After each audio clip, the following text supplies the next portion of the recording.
India پہ حملہ کرنا ہے، جنگ کرنی ہے، انڈیا پہ حملہ کرنے والا ہے، انڈیا ہم کو پتہ نہیں کھا جائے گا، ہمیں انڈیا کو کھا لینا چاہیے، پتہ نہیں کیا کرنا چاہیے۔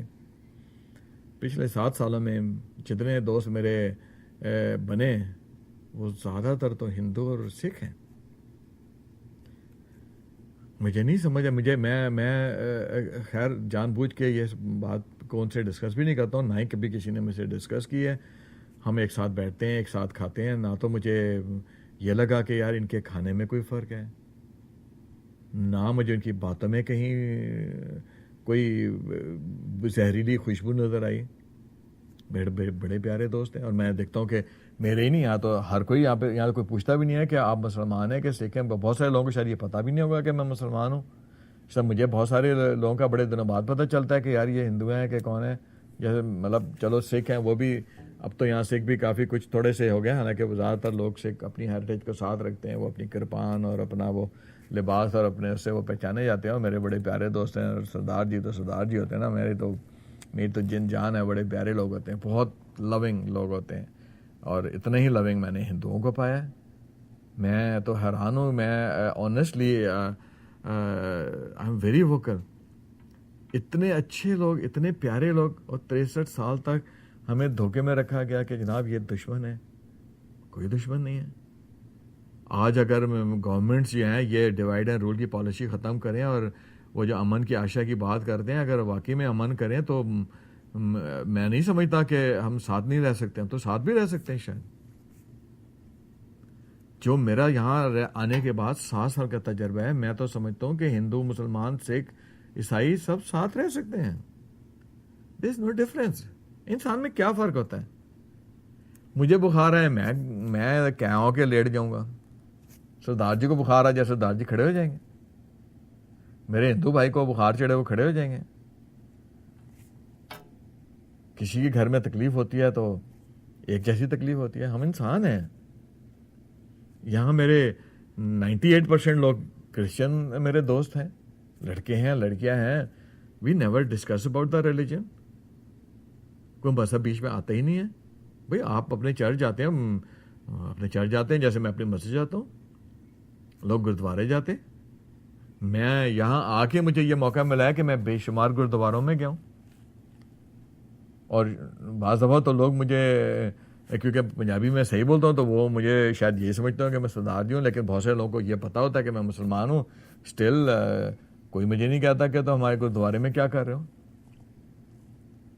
مجھے اتنا کچھ سکھوں کے بارے میں یہاں آگے پتہ چلا کہ جتنا شاید مجھے پہلے کبھی نہیں، زندگی میں نہیں پتا تھا۔ مندر مجھے یہاں اتنے بڑے بڑے، اتنے پیارے مندر ہیں، میں اس میں جاتا ہوں۔ بلکہ ایک دفعہ میں آ رہا تھا، میں نے دیکھا ایک بہت ہیوج قسم کا مندر بن رہا تھا، اور وہاں کافی رونق میلا تھی، تو میں گاڑی ٹرن کے اندر چلا گیا، وہاں پہ گیا تو انہوں نے وہ آشیرواد بانٹ رہے تھے کہ جی وہ اس کی کوئی فارملی انوگریٹ کر رہے تھے اپنا نیا مندر۔ تو میں جا کے دیکھا، واہ کیا خوبصورت تھا۔ چرچ تو مجھے ہمیشہ سے اچھے فیسینیٹ کرتے ہیں۔ جب میں اسکول میں تھا تو میں کیتھولک اسکول میں پڑھتا تھا، اور مجھے تو چرچ کے اندر وہ جو خوبصورت سے شیشوں پہ کلرفل گلاس ہوتے ہیں مجھے آج بھی فیسینیٹ کرتے ہیں۔ میرا دل کرتا ہے میں اپنے گھر کے سارے شیشے اتنے وہ والے کلرفل لگا لوں۔ مجھے تو اتنے چرچ کی تو ڈیکوریشن مجھے اتنی پسند ہے۔ مسجد تو خیر سبحان اللہ، مسجد کی تو بات ہی کچھ اور ہے۔ مسجد نبوی جا کے دیکھیں کیا سکون ہے وہاں پہ، کیا آسمان نظر آتا ہے، کیا بادل ہیں۔ لاسٹ ایئر الحمدللہ اللہ تعالیٰ نے مجھے ناچیز کو، گناہ گار کو پتہ نہیں کیوں انوائٹ کیا، اور اللہ تعالیٰ نے اپنے گھر بلایا۔ مجھے تو آج بھی یقین نہیں آتا کہ میرے اندر کوئی ایسی کوالیفیکیشن ہے کہ میں اللہ کا گیسٹ بن کے اللہ کے گھر جا سکوں، لیکن اللہ تعالیٰ نے مجھے بلایا تھا۔ یہ اللہ میں کی بہت مہربانی ہے۔ شاید میرے ماں باپ کی دعائیں ہوں جس کی وجہ سے مجھے اللہ تعالیٰ نے یہ عزت بخشی کہ مجھے ان لوگوں میں شامل کیا جو اللہ کے گھر کی وزٹ کی، جنہوں نے مسجد نبوی میں بیٹھ کے جب میں آسمان دیکھتا تھا تو مجھے کہتا تھا سبحان اللہ، کیا بادل، کیا صبح کا فجر کی نماز پہ جو منظر ہوتا ہے میں ایکسپلین نہیں کر سکتا، کتنا خوبصورت منظر ہے۔ واقعی ایسا لگتا ہے کہ جنت کے دروازے کھلے ہوئے ہوں۔ آپ مسجد نبوی کے اندر جائیں تو کیا سکھ ملتا ہے۔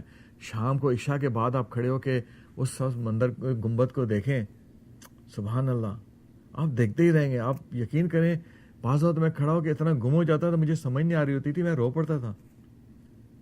اور پھر مجھے اچانک خیال آتا تھا لوگ مجھے دیکھ رہے ہوں گے کہ پاگل ہے کیا ہے. میں اس عشاء کے بعد وہاں کھڑے ہو کے آپ دیکھیں, آپ تہجد کے قریب چلے جائیں مسجد نبوی میں, واہ ریئلی کیا نور ہوتا ہے وہاں پہ.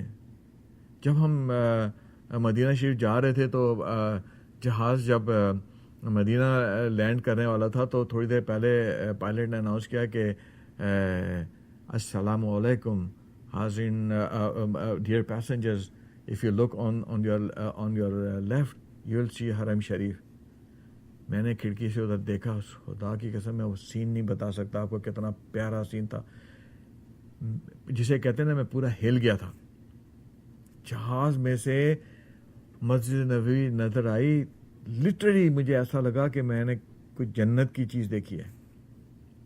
اتنی 30,000 فیٹ کے اوپر جہاز تھا اور وہاں سے میلوں دور مسجد نبوی تھی, لیکن ایسا لگ رہا تھا کہ زمین پہ کوئی چاند نکلا ہوا ہے.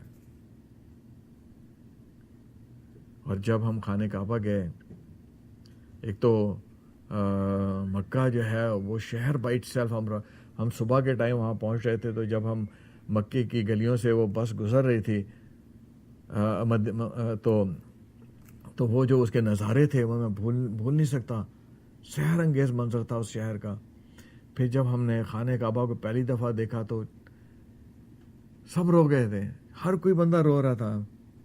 میں یا اپنی والدہ کی ڈیتھ پہ میرے آنسو نکلے تھے, یا خانہ کعبہ کو دیکھ کے بلا کے میں رو پڑا. اتنا تو میں اپنی امی کی ڈیتھ پہ نہیں رو رہا تھا جتنا میں خانہ کعبہ کو دیکھ کے میں رو پڑا.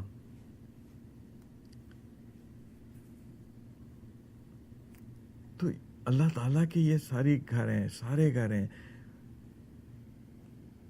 ہم لوگ پتہ نہیں کیوں پاگل ہو جاتے ہیں, ہم کیوں جانوروں سے بدتر ہو جاتے ہیں. جب کبھی میں کوئی برائی دیکھا کرتا تھا تو میں بچپن میں کہتا تھا کہ ابا تو جنگل کا قانون بن گیا اس ملک میں. تو میرے والد صاحب کہتے تھے جنگل کا قانون بہت اچھا قانون ہے. کبھی تم نے شیر کو دیکھا ہے کہ اس نے کسی بکری کو ناحق مار دیا ہو؟ کبھی تم نے کسی شیر کو دیکھا ہے کہ اس نے کسی جانور کو پکڑا ہو اور اس نے بغیر اس کے مرنے کا انتظار کیے بغیر اس کو بھنبوڑنا شروع کر دیا ہو؟ تب ڈسکوری چینل نہیں تھا, تب کوئی ٹی وی نہیں تھا, میڈیا نہیں تھا. اس وقت مجھے اندازہ نہیں تھا. میں تو شیر کی وہ کہانیاں کتابوں میں پڑھا کرتا تھا, وہ شکاری نامہ جو ہوتا تھا جس میں شکاری اپنی کہانیاں لکھا کرتے تھے کہ جی میں مچان پہ چڑھا اور میں نے یہ کیا وہ کیا. لیکن آج آپ دیکھیں جانور جب دوسرے جانوروں کو پکڑتا ہے تو وہ انتظار کرتے ہیں اس جانور کے ٹھنڈا ہونے کا. اس کے بعد میں جب وہ جانور مر جاتا ہے تو اس کا گوشت کھاتے ہیں. اور ہم انسان پھر دوسرا جو میرے والد صاحب کہتے تھے کہ جنگل میں کوئی ناحق کسی کو نہیں کرتا. شیر ایک کا جب پیٹ بھر جاتا ہے تو باقی بکریاں, باقی جانور, باقی ہرن اس کے ارد گرد آرام سے پھر رہے ہوتے ہیں اور وہ شیر انہیں کچھ بھی نہیں کہتا. یعنی میں نے نہیں دیکھا, اور یقیناً یہ سچ ہے, آپ بھی یقیناً اس بات سے متفق ہیں کہ کوئی جانور دوسرے جانور کو فضول میں تھپڑ نہیں مار دیتا. فضول میں چلتے چلتے کسی کو چلو جی شیر صاحب جا رہے ہیں